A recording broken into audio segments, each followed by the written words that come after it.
Bonjour à toutes et à tous, bienvenue dans ce nouvel épisode de Bloom. Aujourd'hui, on va parler d'une personnalité qui se cache souvent dans l'ombre, qu'on confond parfois avec de la simple timidité, mais qui en réalité peut devenir une véritable prison intérieure, la personnalité évitante. Alors soyons clairs dès le départ. Ce podcast parle de santé mentale et de troubles psychologiques. Je ne suis pas médecin et ce contenu ne remplace pas un avis médical, un diagnostic ou un suivi professionnel. Si tu te reconnais dans ce que je décris ou si tu traverses une période difficile, je t'encourage à consulter un professionnel de santé mentale. Et si tu es en danger immédiat, contacte les services d'urgence de ton pays.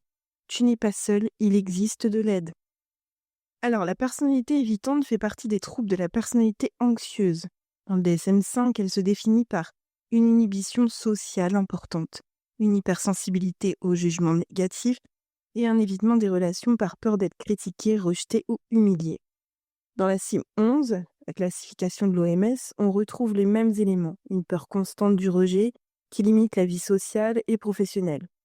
En clair, ce n'est pas juste être timide, la timidité c'est un peu comme avoir un petit frein à main dans la vie sociale, ça ralentit mais ça ne bloque pas complètement. La personnalité évitante, c'est comme si ce frein à main était soudé, impossible d'avancer, même quand on veut. Pour mieux comprendre, je vais te parler de Camille. Camille n'est pas une vraie personne, mais un portrait fictif inspiré de descriptions cliniques. Camille a 28 ans. Depuis toujours, elle se sent différente. À l'école, un seul mot de travers d'un camarade suffisait à la plonger dans des jours de honte et de doute. Aujourd'hui, au travail, elle évite les réunions par peur qu'on critique ses idées.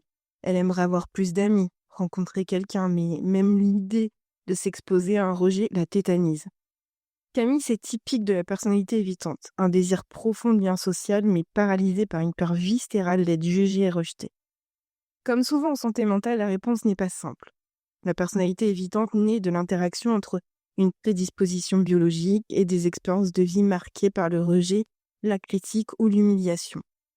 Certaines personnes naissent avec un tempérament plus anxieux, plus sensible. C'est comme avoir une peau émotionnelle très fine, là où d'autres encaissent sans problème une remarque, elles ressentent une vraie brûlure. Et c'est là que l'histoire de Camille prend tout son sens. Camille, enfant, était réservée. À l'école, dès qu'elle participait en classe, il suffisait qu'un camarade ricane pour qu'elle se sente humiliée. Chez elle, ses parents, sans être maltraitants, avaient tendance à souligner ses erreurs plus que ses réussites. Tu aurais pu faire mieux, c'était leur phrase préférée. Petit à petit, Camille a pris une règle silencieuse. Mieux vaut ne rien tenter que risquer d'être critiquée. Ce mécanisme est un vrai piège. Plus Camille évite les situations sociales, moins elle prend de risques. Mais en même temps, moins elle vit d'expériences positives. Résultat, sa peur du rejet s'ancre encore plus profondément. Et c'est là la différence avec une simple timidité. Chez Camille, l'évitement devient un mode de vie. On dit souvent qu'il faut sortir de sa zone de confort. Pour Camille, sa zone de confort, c'est son canapé. Et le monde extérieur ressemble plus à un terrain miné qu'à une zone à explorer. Alors concrètement, qu'est-ce que ça veut dire de vivre avec une personnalité évitante? Prenons une scène toute simple. Camille reçoit une invitation. Un soir, son téléphone vibre. Une collègue lui propose « Hé Camille, ce week-end on fait un barbecue, tu veux venir ?» Pendant une seconde, Camille se sent touchée, elle aura envie d'y aller. Puis au moins d'une minute, son cerveau démarre en mode panique. Et si je dis une bêtise? Et si je ne trouve rien à dire? Et si les autres ne m'aimaient pas? Et si je fais honte à tout le monde? Résultat, Camille répond poliment qu'elle est occupée et passe le week-end seule à regretter d'avoir dit non. Ce scénario, il se répète partout. Invitation déclinée, promotion refusée au travail par peur de l'exposition, conversation avortée avant même d'avoir commencé. Et pourtant, Camille souhaite profondément créer du lien. Elle souffre de sa solitude, mais la peur du rejet est si intense qu'elle choisit l'isolement comme une fausse sécurité. On va voir maintenant les symptômes clés du quotidien. On a l'hypersensibilité au jugement, un regard un peu froid et Camille imagine qu'elle est détestée. L'évitement social, pas de soirée, pas de risque, mais beaucoup de solitude. Manque d'estime de soi, Camille se voit comme pas assez bien. Désir contrarié, elle veut des relations mais son anxiété l'empêche de franchir le pas. Vivre avec une personnalité évitante, c'est comme vouloir danser, mais rester figé sur le bord de la piste. Convaincu qu'au moindre pas, tout le monde va éclater de rire. On dit souvent que le ridicule ne tue pas, mais pour une personne évitante, c'est un peu comme si chaque petite gaffe équivaler à une mort sociale instantanée, même si objectivement personne ne remarque rien. La personnalité évitante est souvent mal comprise. Alors prenons les clichés les plus fréquents et démolissons-les un par un. Quand on dit c'est juste de la timidité, eh bien non, la timidité ne peut gêner, mais ça n'empêche pas forcément d'aller à une soirée ou de se faire des amis. La personnalité évitante, elle bloque la vie sociale et professionnelle. Exemple avec Camille, elle n'a pas juste un trac passager, elle évite totalement les réunions, refuse les opportunités, s'isole pendant des semaines. C'est donc bien plus profond qu'un petit trait de caractère. Idée reçue numéro 2, il n'aime pas les gens. Faux aussi, les personnes évitantes aiment profondément les autres et souffrent de leur solitude. Le paradoxe, c'est qu'elles désirent le lien autant qu'elles le redoutent. Camille, par exemple, rêve d'avoir un cercle d'amis proches, mais sa peur du rejet est plus forte que son envie du lien. Idée reçue numéro 3, ils ne font pas d'efforts. Encore une injustice. De l'extérieur, on peut croire que Camille ne se bouge pas, mais à l'intérieur, c'est une lutte permanente.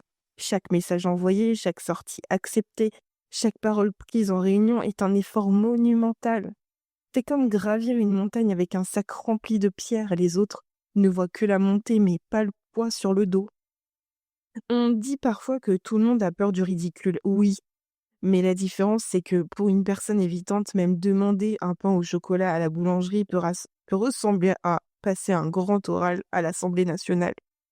Voilà, les clichés sont démontés. La personnalité évitante, ce n'est pas de la timidité ni du désintérêt pour les autres, ni de la paresse d'ailleurs. C'est une souffrance réelle liée à une peur constante du rejet.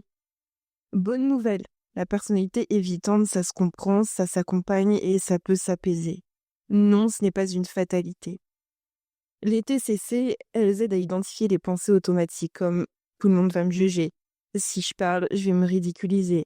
Puis à les remettre en question. Est-ce que c'est sûr à 100%? Est-ce que ça m'est déjà arrivé? Ou est-ce que c'est déjà arrivé aux autres qui me rejettent systématiquement? Petit à petit, ça casse le cercle de la peur. La thérapie des schémas. Imagine des lunettes rayées par les expériences du passé. Ces lunettes déforment tout ce que tu vois, au moindre signe, tu crois être rejeté. La thérapie des schémas, c'est comme apprendre à changer de lunettes, à voir la réalité de manière plus juste. L'exposition graduelle. On avance par petits pas. Exemple, Camille commence par dire bonjour à une collègue, puis elle ose poser une question en réunion, puis accepter une invitation. C'est progressif, mais chaque étape est une victoire. La thérapie, c'est une chose, mais le soutien joue un rôle énorme. Avoir un ou une proche qui comprend sans juger, avoir des espaces sécurisés pour tester ses interactions. Sentir qu'on peut échouer sans perdre l'amour ou l'amitié de l'autre. Camille, par exemple, a trouvé une amie de confiance avec qui elle a pu s'entraîner à sortir plus souvent. Ça l'a aidé à briser son isolement. Beaucoup de personnes avec une personnalité évitante racontent qu'avec du temps, des soins et du soutien, elles parviennent à mener une vie plus riche avec des relations qui comptent. Ce n'est pas du jour au lendemain, c'est pas facile, mais c'est possible. On dit que l'enfer, c'est les autres. Mais pour une personne évitante, l'enfer, c'est surtout le moment où quelqu'un dit allez, présente-toi devant tout le monde. Avant de conclure, soufflons un peu. Parce que oui, on parle de souffrance réelle, mais ça n'empêche pas de sourire ensemble. La personnalité évitante, c'est un peu comme avoir une invitation VIP pour une super soirée et passer finalement la soirée cachée derrière le rideau en espérant que personne ne te remarque. Ou encore, c'est comme avoir 1000 choses drôles à dire, mais il est gardé pour soi par peur de ne pas faire rire. Résultat, tu deviens championne ou champion des blagues intérieures. Alors, qu'est-ce qu'on retient de la personnalité évitante? Ce n'est pas de la simple timidité, c'est un trouble de la personnalité reconnu, défini dans le DSM-5 et la CIM-11. Elle se manifeste par une peur intense du rejet, une hypersensibilité à la critique et un évitement des relations tout en gardant un profond désir du lien. Avec Camille, notre exemple fictif, on a vu la réalité intérieure de ce trouble. La lutte permanente entre désir de vivre et la peur d'être blessé. Mais on a aussi vu qu'il existait de l'espoir, des thérapies efficaces, des soutiens possibles et des parcours de vie qui montrent que oui, on peut apprendre à apprivoiser ses peurs petit à petit. Mon message pour toi, si tu te reconnais dans ce que j'ai décrit, tu n'es pas juste timide, tu n'es pas assez bien, tu es une personne qui vit avec une souffrance réelle, mais qui peut trouver des outils et du soutien pour avancer.